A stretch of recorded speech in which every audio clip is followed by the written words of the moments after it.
بسم اللہ الرحمن الرحیم۔ سلسلہ دروس احیاء العلوم بحمد اللہ تعالی۔ آج ہمارا درس نمبر 135 ہے۔ 134 دروس الحمدللہ ہمارے مکمل ہو چکے۔ آداب دعا کے متعلق ہم کچھ بیان کر رہے تھے پچھلے چند دروس کے اندر، اور وہی سلسلہ آگے بڑھاتے ہیں۔ اللہ عمل کی توفیق عطا فرمائے۔ آداب دعا ہم ذکر کر رہے تھے، تو ان میں ایک چیز ہے باطنی ادب۔ امام غزالی رحمۃ اللہ تعالی علیہ اس کو آخر پر لے کر آئے، اور قبولیت میں یہی اصل ہے، یعنی توبہ کرنا کہ انسان گناہ گار ہے، اس کے پاس گناہ ہے، ہر انسان جانتا ہے کہ میں کتنا گناہ گار ہوں۔ تو قبولیت دعا کے اندر ایک چیز ہے کہ اپنے گناہوں کو سامنے رکھنا، پھر گناہوں کا اقرار اعتراف کر کے اس پر ندامت کا اظہار کر کے، اور توبہ ہونے کے لحاظ سے وہ اللہ رب العزت جل جلالہ کی بارگاہ میں اپنے دامن کو، اپنی جھولی کو پھیلائے اور کہے کہ یا اللہ میں بڑا گناہ گار ہوں، تو میری غلطیوں کو، گناہوں کو معاف فرما۔ اس کے بعد انسان اپنی خواہش، اپنا جو ہے اس کے دل کے اندر جو بات، جو مقصد کو حاجت ہے، تو وہ اللہ رب العزت جل جلالہ کی بارگاہ میں پیش کرے، تو یقیناً اللہ رب العزت جل جلالہ اس شخص کی دعا کو اپنی بارگاہ میں قبول فرمائے گا۔ اور لوگوں کے حقوق لوٹا دینا، اگر ایسا حق ہے کہ اس کا تعلق بندوں کے ساتھ ہے، کسی کا ہم نے مال غصب کیا، کسی کا ہم نے حق مارا، کسی کو ہم نے تکلیف دی، کسی کی دل آزاری کی، کسی کو اذیت پہنچائی، تو اس سے یا تو معافی مانگی جائے، اگر مال کے حساب سے ہے تو پھر مال اس تک لوٹایا جائے۔ تو یہ قبولیت دعا کے لحاظ سے بہت بڑے اسباب ہیں۔ حضرت کعب اخبار رضی اللہ تعالیٰ عنہ سے مروی ہے کہ حضرت موسیٰ علیہ السلام کے زمانے کے اندر قحط پڑ گیا، تو حضرت موسیٰ علیہ السلام بنی اسرائیل والوں کو لے کر نکلے، کہاں؟ بارش کی طلب کے لیے۔ تو مجمع کے اندر جا کر جیسی بارش کی دعا کی گئی تو بارش نہ ہوئی، تو حضرت موسیٰ علیہ السلام کی طرف اللہ رب العزت جل جلالہ نے وحی بھیجی، فرمایا اے پیارے کلیم، آپ کے مجمع کے اندر ایک شخص موجود ہے، اس کے سبب جو ہے نا تمہاری دعا قبول نہیں ہو رہی۔ موسیٰ علیہ السلام نے فرمایا کون سا شخص ہے؟ تو اللہ نے فرمایا تمہارے اس مجمع کے اندر ایک چغل خور شخص ہے، اس کی نحوست کی وجہ سے اللہ فرماتا ہے کہ میں دعا کو اپنی بارگاہ میں قبول نہیں کر رہا۔ اللہ اکبر۔ حضرت موسیٰ علیہ السلام نے اللہ رب العزت جل جلالہ کی بارگاہ میں عرض کی، مالک وہ کون سا ہے؟ اس کی نشاندہی فرمائیے۔ اللہ نے فرمایا میں نہیں بتاؤں گا، تم خود اس کو کیا کرو؟ تلاش کرو۔ تو حضرت موسیٰ علیہ السلام نے بنی اسرائیل سے فرمایا تم سب جو ہے چغل خوری سے توبہ کرو۔ مطلب ایک بندے کو اس کی گناہوں کی وجہ سے آپ نے شرمندہ نہ کیا، کہ مجمع سے ایک دو شخص اگر نکل گئے، انہوں نے چغل خوری کی ہوگی تو ظاہری بات ندامت ہوگی، آپ نے مطلقاً سب کے لحاظ سے یہ بات فرمائی کہ سب جو ہیں وہ چغل خوری سے توبہ کریں۔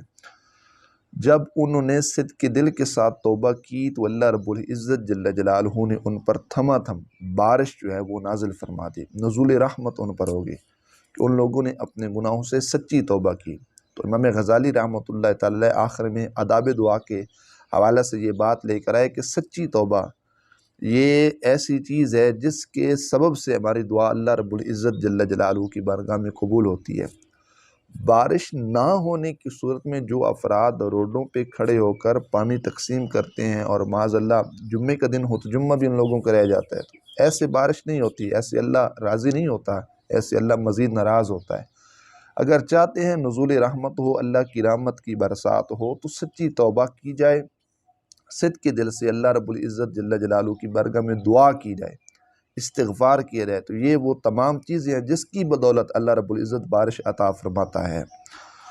اللہ اکبر۔ حضرت سفیان ثوری رحمۃ اللہ تعالی علیہ، بزرگ ولی کامل شخصیت، کہتے مجھے یہ خبر پہنچی کہ بنی اسرائیل 7 سال قحط کے اندر مبتلا رہے۔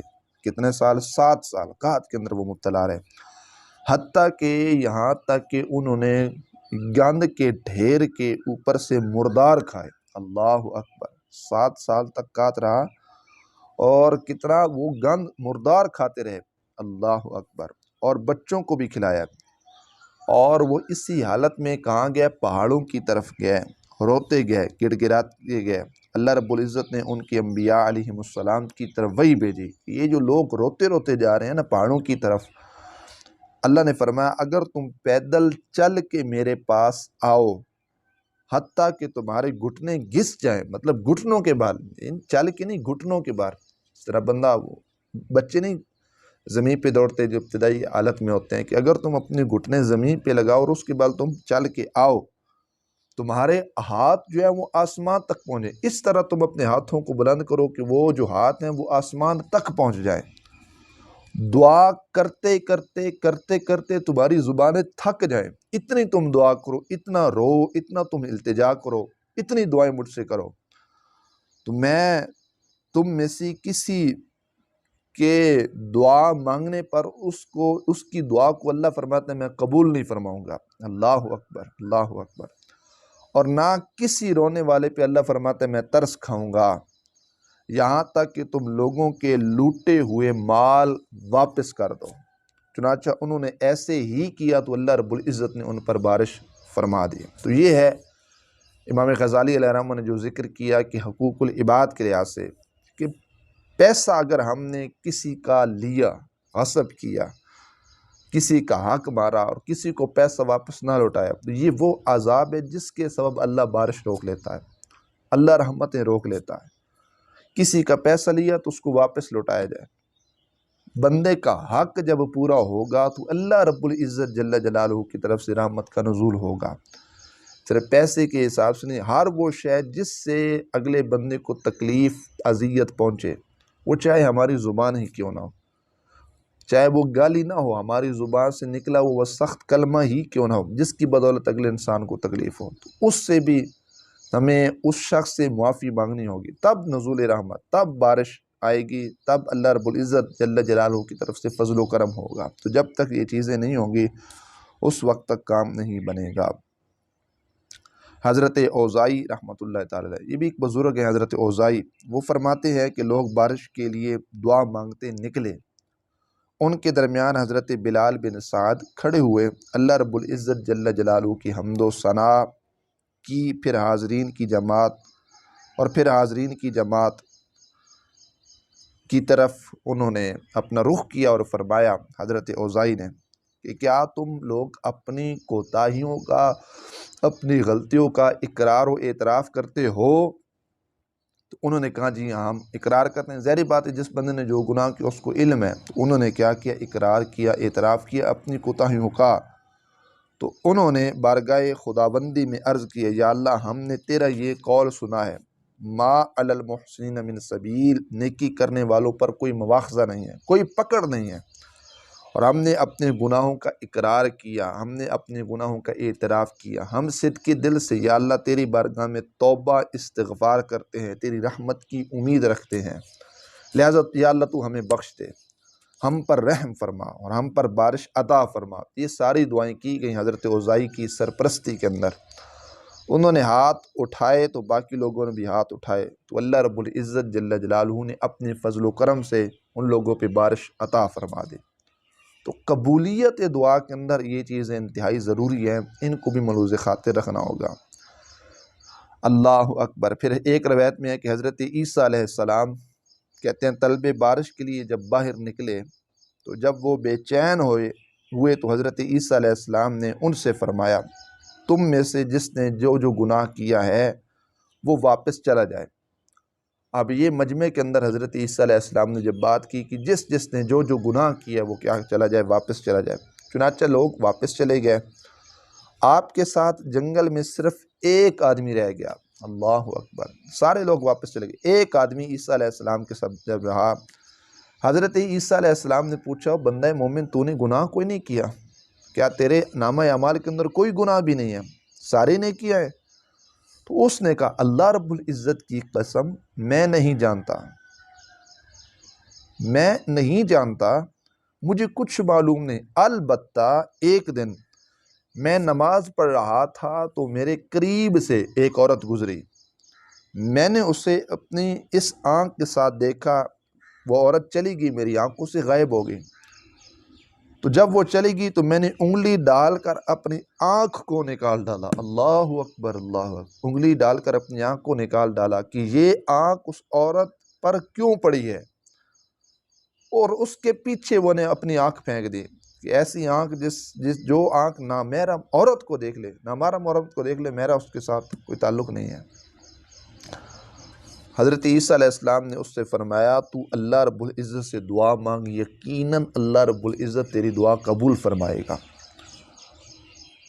اور تیری دعا پر آمین کہوں گا۔ اب اس شخص نے دعا مانگی تو آسمان پر کہتے ہیں بادل چھا گئے، اللہ رب العزت جل جلالہ نے فوراً بارش عطا فرما دی۔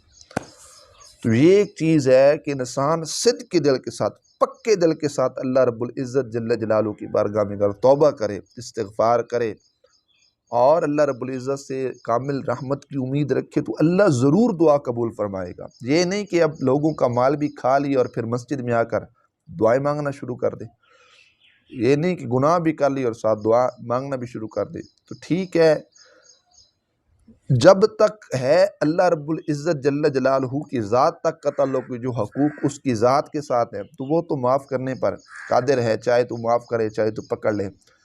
لیکن جہاں تک ہے بندوں کے حقوق کا معاملہ، تو جب تک بندے معاف نہیں کریں گے یا ہم اپنا حق ان تک واپس نہیں لوٹائیں گے، اللہ رب العزت کبھی معاف نہیں کرے گا۔ یا تو ہم بندوں سے جا کر معافی مانگیں یا پھر ان کے حقوق ان تک واپس لوٹا جائے، تو یہی صورت ہے معافی کی۔ اللہ اکبر۔ حضرت یحییٰ غسانی رحمہ اللہ تعالیٰ فرماتے ہیں حضرت داؤد علیہ السلام کے زمانے میں لوگ قحط کے اندر مبتلا ہوئے تو آپ نے 3 علماء کرام کا انتخاب کیا، ان کو منتخب و مقرر و متعین کر دیا اور ان کو باہر لے گئے تاکہ ان کے واسطے سے بارش طلب کی جائے۔ ان میں سے ایک نے کہا یا اللہ تو نے اپنی تورات میں نازل فرمایا جو آدمی پر ظلم کرے ہم اسے معاف کر دیں گے، تو ہم نے اپنے نفس کو ظلم کیا، اے اللہ تو ہمیں معاف فرما۔ دوسرے نے کہا یا اللہ تو نے تورات میں نازل فرمایا کہ ہم اپنے غلاموں کو آزاد کر دیں، تو یا اللہ ہم تیرے غلام ہیں، تو ہمیں آزاد کر دے۔ تیسرے نے کہا کہ یا اللہ تو نے اپنی تورات میں یہ بات نازل فرمائی ہے کہ جب ہمارے مساکین ہمارے دروازوں پر آئیں تو ہم ان کو رد نہ کریں، ہم ان کو چیزیں دیں، پیسے مال و درم دولت دینار دیں۔ یا اللہ ہم تیرے مسکین بندے ہیں، تیرے دروازے پہ کھڑے ہیں، تو ہماری دعا کو رد نہ کرنا۔ چنانچہ یہ جب انہوں نے بات کی تو اللہ رب العزت جل جلالہ نے ان پر تھما تھم بارش عطا فرما دی ہے۔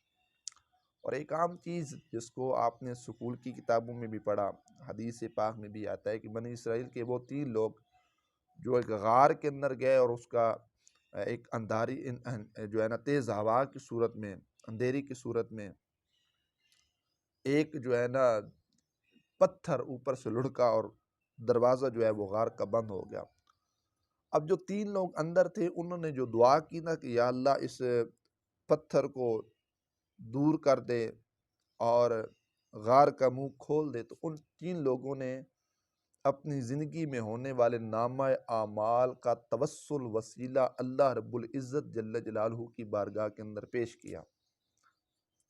ایک شخص نے ماں کی خدمت کے حوالے سے پیش کیا کہ یا اللہ میں دودھ لے کر آتا ہوں، سب سے پہلے دودھ میں اپنی ماں کو پیش کرتا ہوں، یا اللہ اگر یہ عمل تیری بارگاہ میں قبول ہے ہم کو اس سے نجات عطا فرما۔ تو تھوڑا سا پتھر سائڈ پہ ہو گیا، باہر سے ہوا اور روشنی اندر آنا شروع ہو گئی۔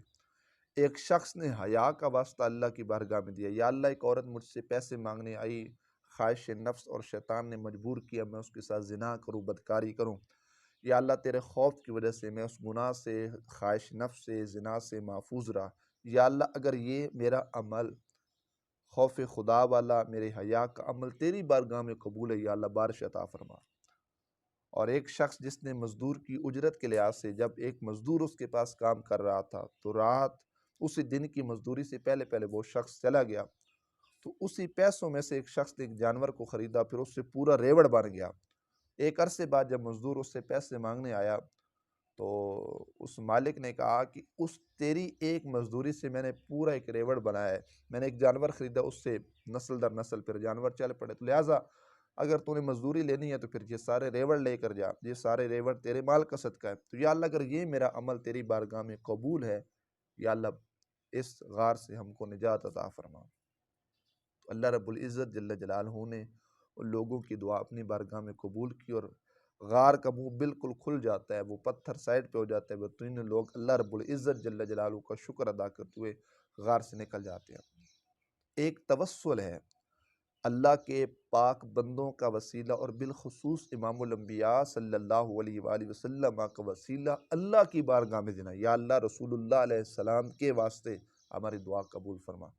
آداب دعا اور قبولیت دعا میں ایک توسل بھی چیز ہے کہ بندہ اللہ رب العزت کی برگزیدہ بندوں کا، برگزیدہ شخصیات کا وسیلہ اللہ کی بارگاہ میں پیش کرے۔ یا اللہ صحابہ کرام رضوان اللہ علیہم اجمعین، اہل بیت کرام، اولیاء کاملین، بزرگان دین کا وسیلہ، یا اللہ میری دعا قبول فرما۔ تو وسیلے کو بھی مد نظر رکھنا چاہیے، تو یقیناً ہماری دعائیں اللہ رب العزت جل جلالہ کی بارگاہ میں ضرور قبول ہوں گی۔ اللہ عمل کی توفیق عطا فرمائے، اور اللہ ہمیں صدق کے دل کے ساتھ اللہ ہمیں دعا کرنے کی اور آداب دعا کو جو ہے ملوز خاطر رکھنے کی اور اس پر عمل کی توفیق نصیب فرمائے۔ اللہ رب العزت حضرت امام غزالی رحمۃ اللہ علیہ کی قبر انور پر اپنی کروڑوں رحمتوں برکتوں کا نزول فرمائے، لا تعداد برکتوں کا نزول فرمائے، اور آپ کی قبر انور کو اللہ اپنی انوار و تجلیات کا مرکز بنائے۔ اللہ آپ کی علمی روحانی فیوز و برکات مجھ سمیت آپ سب کے سینوں کو مستفید فرمائے۔ وآخر دعوانا ان الحمد للہ تعالی رب